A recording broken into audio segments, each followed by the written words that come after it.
मेरा नाम मोनिका, मैं आइंस्टाइन से हूँ। तो इस वीडियो में आप देख ही सकते हैं कि हम बार ग्राफ कैसे लिखना है। IELTS bar graph, how to write IELTS bar graph, जो कि we have two bar graphs, ये वाला बार ग्राफ एंड ये वाला। तो मीन्स एक ही क्वेश्चन में we have two bar graphs के जो डायग्राम्स हैं वो हैं। देखो, तो ये question as you can see 17 अगस्त 2024 को जो आइल्स एग्ज़ाम हुआ था उसमें आया था। तो अब हम इस क्वेश्चन के बारे में पूरा I am going to explain it, how to analyse the details, how to write introduction, how to write overall paragraph, body details paragraph, and इसका कैसे इसको रीड करना है, कैसे इसकी प्लानिंग करनी है। Let's start with it.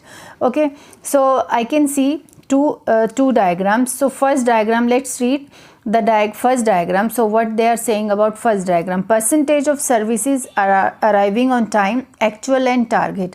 So actual is yellow one, target is green one. Okay, actual means actual performance and target means some what will be the target or goals or aims of the company. So here percentage is given in data is given in percentages, and you can see the years from 1999 to 2003. And the second one वाला देखो, अभी आप इसको second वाला जो diagram है उसका जो टाइटल है नंबर ऑफ कंप्लेंट्स। ओके, अच्छा, तो यहाँ पे बता रहे हैं percentage of services arriving on time and target. Okay, यहाँ पे बता रहे हैं कितने लोगों ने कंप्लेंट की, इस साल में इतने कंप्लेंट आई, इस साल में इतनी। तो overall we can see complaint की जो वो है जो रेशो है वो बढ़ ही रही है, कम नहीं हुई है। पहले इतनी थी, फिर थोड़ी काफ़ी अच्छे सिग्निफिकेंट ग्रोथ हुई इस कंप्लेंट में, फिर थोड़ा डाउनफॉल, एक बार फ्लक्चुएशन आया, फिर उसके बाद इंक्रीज ही हुई है, कंप्लेंट कम नहीं हुई है। तो ये भी ये है, इसका डेटा है पर 1000 पैसेंजर्स जर्नी। मीन्स ये जो डेटा है, जब भी हम इस डेटा के बारे में डिटेल में लिखेंगे तो हमें ये वर्ड साथ में ही लिखना है, ठीक है। तो हमने एनालाइज किया और ईयर्स बिल्कुल सेम है। चलो, अभी हमने देखा सबसे हाईएस्ट जो है लास्ट ईयर में था, तो कितना परसेंटेज है, 120। तो जब वहाँ पे ऐसा आपके पास टेस्ट होता है जिसमें लाइंस ना लगे, अब लाइंस हमने खुद ही मैंने ऐसे करके देखा है कि एग्जैक्ट इसके सामने है, तो ये 120 है, एंड ये 80 से थोड़ा नीचे है तो जस्ट बिलो, और 60 और 80 के बीच में, उसे थोड़ा ऊपर ही है बल्कि, तो फिर थोड़ा आप 71% भी लगा सकते हो, या around 71%, 70% you can write.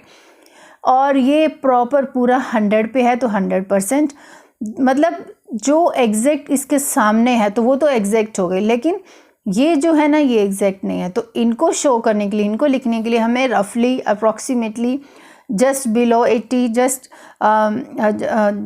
Just around 70, तो मतलब ये कंफर्म नहीं है, तो ये वाले वर्ड्स हमें डिटेल में लिखने के लिए लगाने होंगे। अब इसमें अभी हमने, अच्छा, ये अभी तो हमने इसको एनालाइज किया, अब इसमें एनालाइजिंग करते हैं अभी थोड़ा। यहाँ यू कैन सी दिस, जो ग्रीन वन है वो येलो से ऊपर ही है, देखो, ठीक है। तो ग्रीन वन जो है येलो से ऊपर ही है पूरे सभी जगह। तो ये जो है ग्रीन वन शुरू में स्टार्टिंग में स्टेबल है, एंड उसके बाद थोड़ा थोड़ा ड्रॉप हुआ, टारगेट जो है वो ड्रॉप हुए, मतलब जो एक्चुअल है वो उसके नज़दीक पहुंच रहा है, एक्चुअल वाला जो चीज़ है। तो यहाँ जो फर्स्ट जो है ग्रीन जो है वो हमेशा ज़्यादा ही, हाँ, एक स्ट्राइकिंग पॉइंट ये है, ये लास्ट वाला ईयर है, यहाँ दे आर ऑलमोस्ट इक्वल, ठीक है, ये इक्वल हैं। और ये वाला एक स्ट्राइकिंग पॉइंट हो सकता है कि यहाँ पे 82% जो है ये एक्चुअल है, लेकिन टारगेट्स इतने ज़्यादा थे, देखो, इट्स जस्ट अबव 86%, ठीक है। तो ये हमें ये एक स्ट्राइकिंग पॉइंट मिला एंड ये स्ट्राइकिंग पॉइंट मिला। Otherwise overall if you look कि टारगेट जो हैं वो ऊपर ही हैं as compare to actual conditions, and यहाँ पे भी परसेंटेज कम नहीं हुई है पर 1000 पैसेंजर्स, ये इंक्रीज ही हो रही है, ठीक है। तो ये हमने किया analyse, and as you know writing task 1 में 4 पैराग्राफ्स लिख सकते हैं, ठीक है। 4 पैराज होंगे, फर्स्ट होगा इंट्रोडक्शन, सेकंड होगा ओवरऑल पैराग्राफ, मीन्स आप इनडायरेक्टली माइंड में सिर्फ ये याद रखो कि ये कंक्लूजन हमें लिखना है, but without facts and figures. लेकिन एक्चुअल में हमें ये वर्ड नहीं यूज़ करना है राइटिंग टास्क 1 में, ओवरऑल। ठीक है, फिर उसके बाद बॉडी डिटेल पैराग्राफ में आप ये with facts and figures, years, figures, percentage, ये सब यूज़ करके डिटेल में बताओगे कि कौन सा कैटेगरी ऊपर गया नीचे गया और कंपैरिजन होना चाहिए। एंड 1 हो जाएगा body detail 1 and body detail 2 paragraph में आपका हो जाएगा फिर दूसरी मतलब इसमें डिपेंड करता है आप कैसे करोगे। फर्स्ट पैराग्राफ में आप मतलब आफ्टर इंट्रोडक्शन एंड ओवरऑल, ये तो मैं काउंट ही नहीं, ये काउंट है लेकिन बॉडी डिटेल की बात कर रहे हैं। तो फर्स्ट पैराग्राफ में आप इनके बारे में लिख देना, सेकंड पैराग्राफ में ये बार ग्राफ के बारे में लिख देना। ठीक है, तो आप चलते हैं introduction. Yes, one more thing, इस क्वेश्चन को करने के लिए आपको 20 मिनट्स मिलेंगे, एज यू नो इट। ठीक है, फर्स्ट 5 मिनट्स इसको पढ़ लो, एनालाइज कर लो, प्लानिंग कर लो। लास्ट 5 मिनट्स को या 2 मिनट्स लगा लो, इसको जो आप आंसर लिखोगे उसको दोबारा पढ़ना है। कभी कभी स्पेलिंग्स मिस्टेक, कभी कभी रिपीटेशन हो जाता है, तो वो हम इरेज करके ठीक कर सकते हैं। बाकी के बीच में 10-12 मिनट हम उसको राइटिंग कर सकते हैं। ठीक है, अब हम और एक और बात, या 150 मिनिमम वर्ड्स उनको चाहिए होते हैं।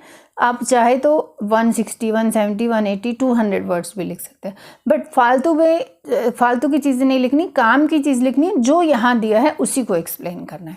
ठीक है, अब इंट्रोडक्शन पे चलते हैं। अब इसका क्वेश्चन स्टेटमेंट ये है, अभी आप देखो, now you can see the question statement. ये क्वेश्चन स्टेटमेंट है यहाँ तक। The charts below show the performance of a bus company in terms of punctuality, both actual and target, what actually happened compared to what the company was trying to achieve and number of complaints। बहुत ही confusing सा question है, but doesn't matter, हम इसका paraphrase करेंगे। अब charts दिए हैं, अब वो एग्जामिनर चाहता है कि हम बताएं कि हमें नॉलेज है, ये बार ग्राफ है। तो द 2 बार ग्राफ्स कंपेयर, यहाँ पे हमने शो की जगह कंपेयर लिख दिया। Compare the punctuality of a bus company, देखो हमने सेम लिखा से बस कंपनी सर्विस, क्योंकि सर्विस ही दे रहा है ना, टारगेट और एक्चुअल कंडीशन, ये वो सर्विस, बस company service against it's target, जो टारगेट जो उसने लिया है ना, मतलब उसके रिलेटिंग लिख सकते हो, against it's target and track the frequency of passenger. Passenger को आप कस्टमर भी लिख सकते हो, ये तो मैंने आपको सजेशन दिया। तो आप यहाँ या तो कस्टमर लिखो या पैसेंजर। पैसेंजर बेटर वर्ड है बिकॉज बस में सफ़र करने वाले पैसेंजर ही होते हैं। Complaints over the 5 years from 1990 to 2003। ठीक है, पंक्चुअलिटी मतलब जो एक्चुअल जो ये है पंक्चुअलिटी। ठीक है, in terms of punctuality of a bus company against is targets and actual. ठीक है, as well as track the frequency of a passenger complaints over the 5 years from 1990 to 2003। अब लिखते हैं ओवरऑल पैराग्राफ। अब overall paragraph में क्या लिखना है, जैसे मैंने आपको बताया, क्या बताया था, जो यहाँ दिया है वो बताना है, फिगर्स नहीं आनी चाहिए। जो स्ट्राइकिंग पॉइंट है, कौन सा पैराग्राफ ऊपर जा रहा है, ट्रेंड कौन सा ऊपर चल रहा है, नीचे जा रहा है, ये सब चीज़ें देखनी है। मतलब कौन सा, किसका जो ग्राफ है वो ऊपर ही जा रहा है, किस में ग्रोथ हो रही है या किस में डाउनफॉल हो रहा है, ऐसा कुछ लिखना है। अभी मैं पूरा आपको दिखाती हूँ। ये देखो, overall it can be seen that, ये जो ग्रीन मैंने अंडरलाइन किया है, ये readymade lines, you can learn it, readymade sentences है, मतलब ऐसा वाला लाइन आप लिखो, ये मार्क्स ही दिलाएगा आपके। Overall it can be seen that, और from the overall point of view it can be seen that, ऐसा भी लिख सकते हो। फिर एक्चुअल चीज़ ये है, the expected target of buses arriving on time, mistake हो गया था, मैं इरेज नहीं कर सकते इसको, तो इसलिए मैंने इसको लगाया। The expected target of buses arriving on time decreasing over the time period. ठीक है, so expected target arriving on time decreasing over the time period, there was no particular trend followed by arrival category. तो arrival category कौन सी है, देखो ये बोल रहा है कि कोई पर्टिकुलर ट्रेंड नहीं फॉलो कर, जैसे ये तो डिक्रीज हो रहा है ना, हमने लिख दिया अराइविंग एक्सपेक्टेड टारगेट, देखो टारगेट जो है, expected target of buses arriving on time decreasing over the time period, but there was no particular trend followed by arriving category. देखो ये अराइविंग, ये एक्चुअल वाला जो है, ये देखो कुछ कभी ऊपर नीचे जा रहा है, तो वो कोई पर्टिकुलर ट्रेंड नहीं फॉलो हो रहा। In contrast the number of complaints from their passengers increase through the year. So in contrast जो इसमें जो नंबर ऑफ पैसेंजर की जो कंप्लेंट्स हैं वो तो इंक्रीज़ ही हो रही है। तो ये थ्री थिंग्स हमने इसमें लिखा ओवरऑल पैराग्राफ में। अब बॉडी डिटेल पैराग्राफ में मैंने जैसे बताया था, फर्स्ट बॉडी डिटेल पैराग्राफ में हम इसके बारे में लिख देंगे, फिर इसके बारे में लिख देंगे। तो पहले इससे शुरू करें।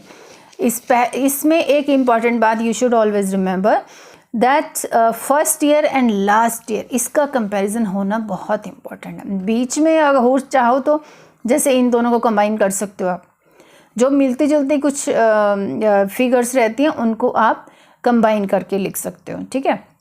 But it is important to write जब वो बार ग्राफ ने इनिशियल फर्स्ट ईयर में स्टार्ट किया था, फाइनल क्या रिजल्ट रहा वो लिखना, ठीक है। तो अभी इसको देखते हैं ये कैसे लिखा है। तो देखो हमने स्टार्ट किया है इन 1999। देखो ये 1999 the company's target of buses arriving on time figured at 86%। देखो ये 86%, ये देखो अराउंड नहीं ये वाला टारगेट तो ये है ना 86%। हाँ, arriving target of buses, target देखो ये ग्रीन वाला टारगेट है। Target of buses arriving on time figured at 86% which was little higher, ये लिखा है 1% than what was actually achieved. तो ये थोड़ा सा लिटिल हायर था, जो 85 से ये 86 1% का गैप है देखो, which was little higher than this actual वाला। तो 1% का मैंने यहाँ गैप भी लिखा है। Okay, after first year the target remained unchanged. After first year means second year target unchange same है। The percentage of on time arrivals dropped by nearly 3%। ये देखो 85 से 82% चला गया है, तो ये 3% ड्रॉप हो गया, ठीक है। बाय द ईयर 2003, अब सीधा हम 2003 पे आ गए हैं। The concern company had reduced its target of on time arrivals to just over 84%। Concern company ने अपना जो ये टारगेट जो फिक्स करने वाला है वो रिड्यूस कर दिया 84%, ठीक है। तो which in turn had witnessed a significant growth to about 85% in the actual arrivals. So थोड़ा सा इससे ऊपर है, ज़्यादा फर्क नहीं है, ठीक है। तो which in turn had witnessed a significant growth to about 85% in the actual figure arrivals.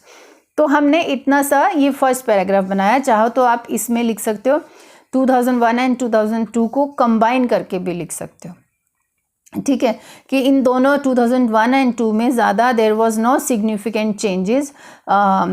It could be seen there was no significant changes found in these 2 years that was.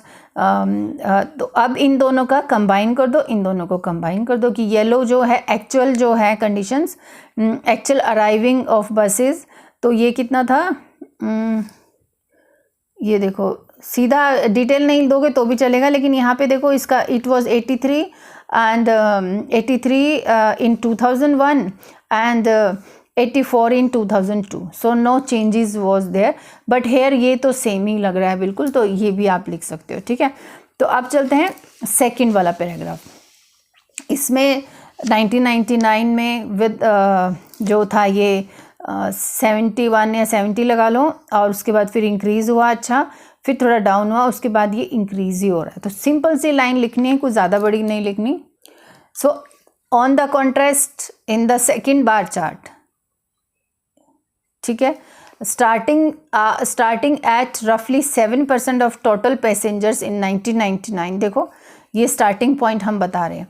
In 1999 the number of complaints made by passengers rose dramatically before. ये 7% किससे start हुआ, ये रफली at about 7%। No it is not 7। Okay, I will just see मैंने क्या लिखा है। So now ये वो 70 था तो 00 सब जगह लगाना भूल गए, तो रफली एट 70%। ये देखो आप अभी roughly at 70% of total passengers in 1999 the number of complaints made by passengers rose dramatically। देखो ये 100 हो गया ना, ये तो 100% before experiencing a slight downfall to just over 80%। ये अब जस्ट ओवर 80% हुआ। So this figure then grew, ये देखो ऊपर चला गया है ना, कितना ऊपर जा रहा है, तो ये जो फिगर है ये ग्रू हो गया, मतलब बढ़ गया। देखो हर बार अलग अलग यूज़ किया हमने वो cap. This figure then grew considerably after 2 years, whereas with approximately 120% of passengers complaining in the final year. So passenger per thousand, that I have forgotten to write per thousand, ठीक है, of passengers पर thousand, ये लिखना important है। ये देखो पर thousand passengers journey, this is the data is presented in पर थाउजेंड, ठीक है। सो ये हमारा ऐसे हुआ पूरा।